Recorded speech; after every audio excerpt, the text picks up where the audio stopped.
She would think that people would understand her sacrifice. They would appreciate that she was making this sacrifice. They didn't.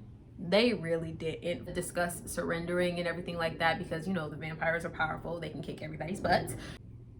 The king actually promised him Isolde if he could kill the vampire king, but he wasn't able to kill the vampire king, so Killian don't get Isolde and all that other good stuff. Plus, Isolde don't even really like Killian, but you know this.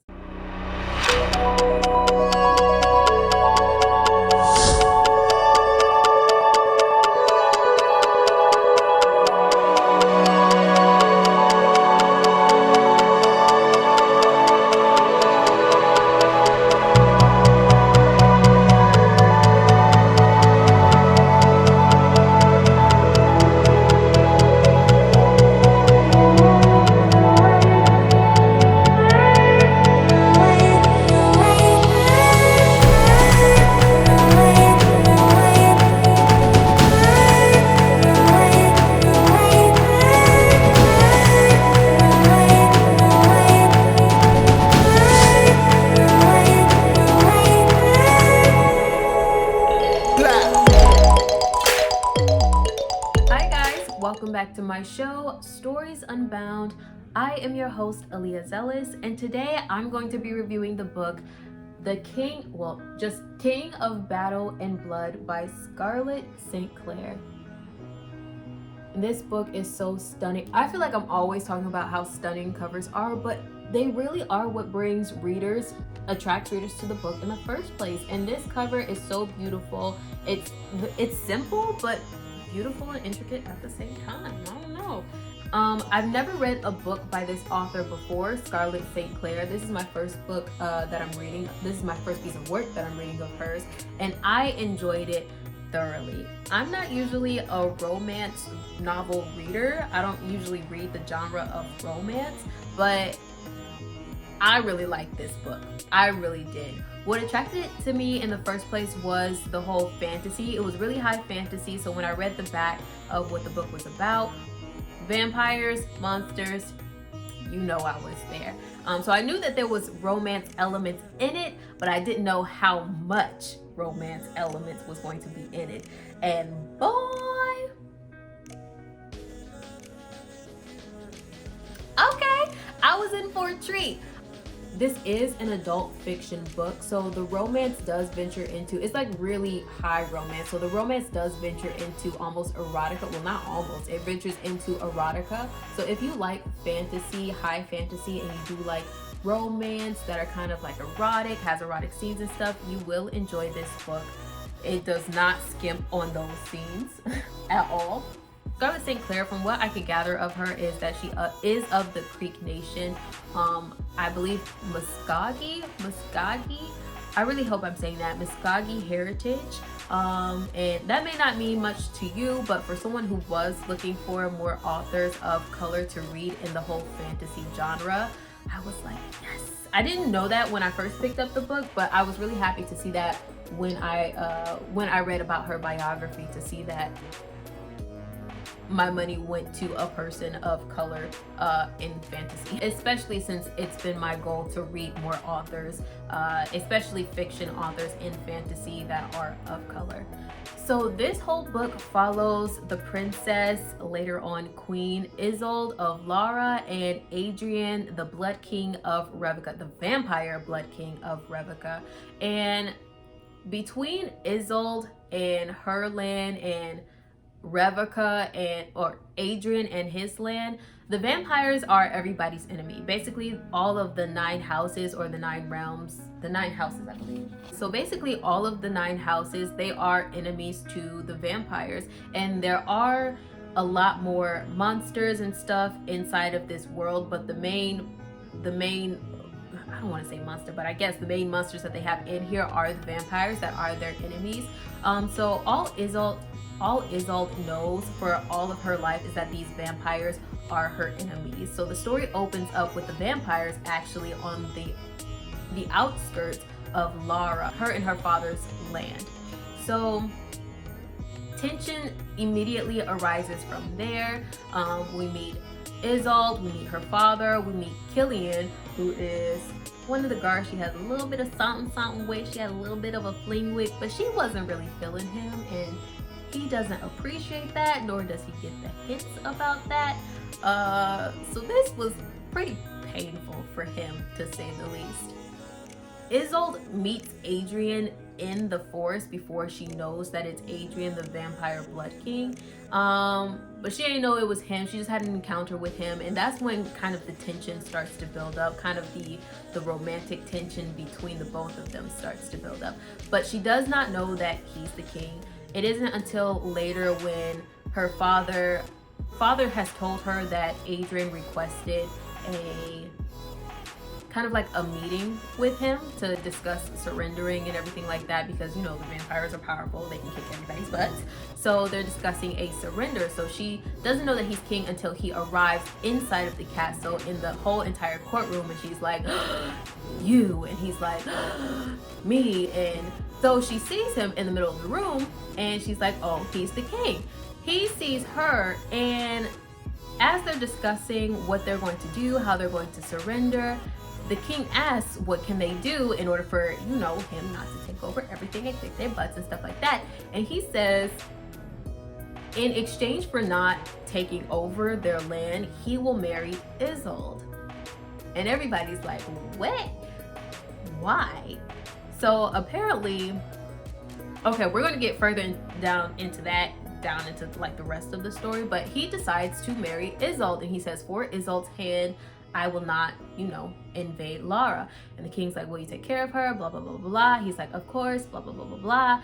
And at first they're like, absolutely not. They're vehemently like, absolutely not, especially Killian, because he's like, that's my girl. He was actually, the king actually promised him Isolde if he could kill the vampire king, but he wasn't able to kill the vampire king, so Killian don't get Isolde and all that other good stuff. Plus Isolde don't even really like Killian, but you know, that's a whole other thing. So everybody's like, no, absolutely not. But Isolde, seeing her is this a country?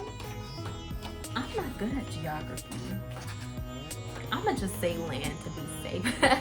So Isolde, seeing that her kingdom and her people are in trouble and they're kind of between a rock and a hard place, she's like, yes, I'll marry you. Fine, I'll marry you if you will not completely destroy our land and you will not hurt our people, and this will avoid going to war, which, you know, the vampires would kick their butts to begin with. Yes, I will marry you. So everybody's like, oh my gosh. And I'm on Isolde's side when it comes to this. Like, she would think that people would understand her sacrifice. They would appreciate that she was making this sacrifice. They didn't. They really didn't. For one, everybody was so keen on Isolde killing Adrian. One, this centuries old vampire king who's supposed to be immortal. For some reason, everybody just had huge faith that Isolde would be able to kill him. And she's tried. She stabbed him like twice or whatever. And it was unsuccessful. But it seemed like everybody in the land weren't going to be happy until either he was dead, he came out dead, or she was dead. And that was just completely messed up. But you know, the people of Lara was low-key trifling, and we're gonna get into that just a little bit later. She makes this sacrifice. She says, yes, I'll marry you. So they set up the whole wedding or whatever. She winds up marrying Adrian, and it's usually a happy day when somebody in their land gets married, but this day, it was like a funeral. Everybody was just dead silent. It was like a funeral. But after the wedding, that's when the tension starts to reach higher. So Isolde starts to realize like they have a sexual tension, a sexual connection or whatever. And that's when they really start to connect. After their wedding, she is supposed to move to Revica with him, and Revica is his land, which was originally owned by another king centuries ago. And with this king, there's this whole legend that he was a great king, and basically everybody hates Adrian because they're like, he killed him. But to Adrian and the vampires, this king was a horrible king. But to everybody else outside of Revica and who weren't really alive during that time, they're like, no, Dragos, his name was Dragos. Dragos was a great king. So they have all these heroic legends about him, but it's a totally different story in Revoca. But you know, now Adrian is the king of Revoca, and he's been the king for centuries. So she goes to live there, and it's this thing. Along the way, she starts to realize that her people don't really appreciate her sacrifice like she thought they did. And it was really sad to see, because it did feel like she was this beloved princess of Lara, but she was only this beloved princess of Lara as far as she was useful to everybody else, and everybody else felt like she was doing her duty or her job or whatever, which was completely messed up. But you know, along the way, you know, she starts to realize that the history of the 9 houses and the history of all the lands isn't what she thought. King Dragos wasn't what she thought. The history of the vampires wasn't what she thought. Even all of the other monsters that are inside of the story, which seem horrific, I was about to say much worse than the vampires, but I guess because the vampires are really, really smart, that could kind of be seen as a little a lot intimidating, along with their power and everything that they're capable of doing. But there were some much worse monsters inside of the story, some very vicious monsters inside of the story. But I guess to everybody who lived in the 9 houses, they believed that all of these worst monsters came from the vampires themselves. So it was the vampires were the ones to blame. But she starts to realize like all of this isn't true, and some of them were fighting the same enemies and all of that good stuff. And along the way, as she discovers more about Adrian, she starts to fall more and more in love with him. So, you know, they come together, and by the end, they're meant for each other. I will say, at the beginning of the story, I was a little bit worried, because it seemed like Isolde had a little bit of a chip on her shoulder, and I didn't really know why. It was some of these undertones of I'm not like other girls a little bit, and that gave me secondhand embarrassment. Just a little bit. Thankfully, it quickly didn't last there. Like, the world actually supported, as we learned more about the world and where she lived and more about her and stuff, the world actually supported who she was as a character. So you begin to understand why she is the way she is and who she is. But there were some moments at the beginning where I was a little bit worried, because it seemed like she had a chip on her shoulder for no reason, or she was kind of just upset about certain things for no reason, or just had this chip on her shoulder, really trying super hard not to be like other women or other queens or princesses or noble women in the land. And that trope can get a little bit cringy, and it can get pretty cringy pretty fast. But I was glad that we did not venture into that territory, and we quickly ventured out of it. After the first romantic encounter, after the wedding, the writing did get a little bit confusing. I don't know if it's because she went to sleep and then she woke up, but it kind of wasn't really a lot to disrupt or really indicate when she was waking up or when she was going to sleep, or when it was the next day or something like that. It was just a little bit rough at that time, so it left me a little bit confused. And it was a couple transitions like that, and it always seemed to be the transitions of her kind of going to sleep and waking up, and it was a little bit confusing. So I would say, like, my only thing with the writing was those parts. Maybe they could have been a little bit smoother, so I could kind of understand, I guess, the time that was going by, or the time that she was waking up. Or sometimes it seemed like she went to sleep without warning. Sometimes it seemed like she was just like, and she just woke up. She just went to sleep and she just woke up, and that left me a little bit confused. So that could have been a little bit smoother for me. One thing about how the people of Lara was so trifling was, I really hate how everybody tried to make her feel shame. Like, intense shame for everything, for her sacrifice, for being with Adrian and stuff. And I can completely understand it, because it's like, that's your enemy, and everybody knew that the vampires were the enemy, but also everybody knew her situation. Like, everybody knew that Adrian was threatening to wage war and all that other stuff, and she married him to keep the peace and all that other stuff. But it seemed like the people of Lara just did not care, and they immediately just felt like she was a traitor to the throne and she didn't care about them. But there was nothing to indicate that whatsoever. It's just that's just how they felt. That's just how they chose to feel about her sacrifice and marrying Adrian. And I just thought that was kind of trifling.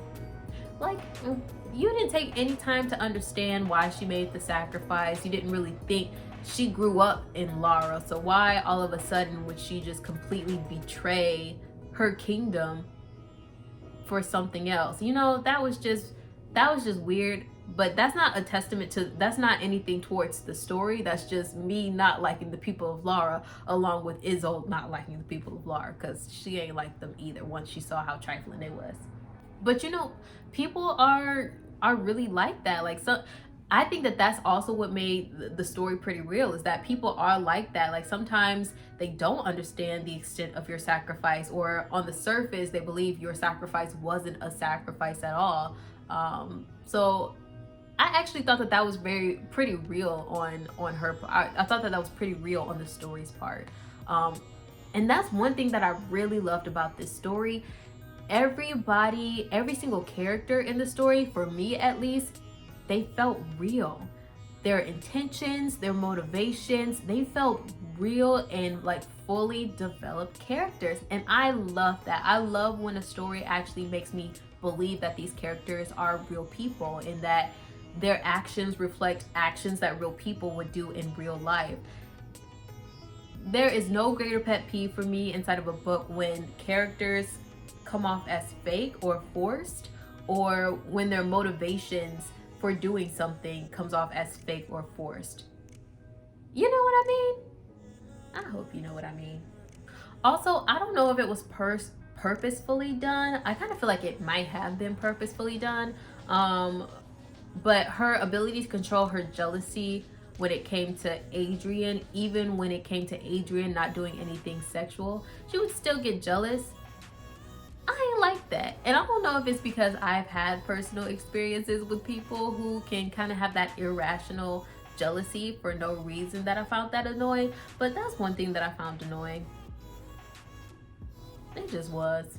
All in all, this story was an excellent read. If you're a big fan of fantasy, adventure fantasy, romance, especially romance that ventures into erotica, this is an adult fiction book, so it does venture into erotica. You will really enjoy this book. It is really well written, really well put together, and the story can't be beat. And I really love how Scarlett, she really knows how to interweave the whole fantasy and the romance together. And I think that that's one thing that I had a little bit of a problem with in the past, is that for some fantasy novels, it could just seem like the romance is just thrown in there and can sometimes be a little bit of a distraction from the good fantasy story. Or it could seem like in a romance novel, the story behind it doesn't really fit, or it's just there just to put some fluff around the romance, but the romance is really the star of the show, and sometimes they cannot be cohesive. But I really love how cohesive she makes this story, with really balancing the fantasy and really balancing the romance and the adventure and the storyline and all that goes behind it. I really enjoyed that.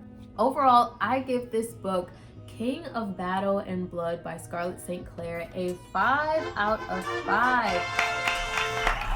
A 5 out of 5. I just really enjoyed the story. I really did. How well written it is, how fully developed the characters are, how vivid it is, all the details for what it is with the genre that it is. It's an excellent story. It's a really good story. She did a really good job. And I can't wait to read the next book. I think it's Queen of Myth and Monsters. Can't wait to get it. It's already on my TBR. It's already on my TBR list, and I can't wait to do a review of that one.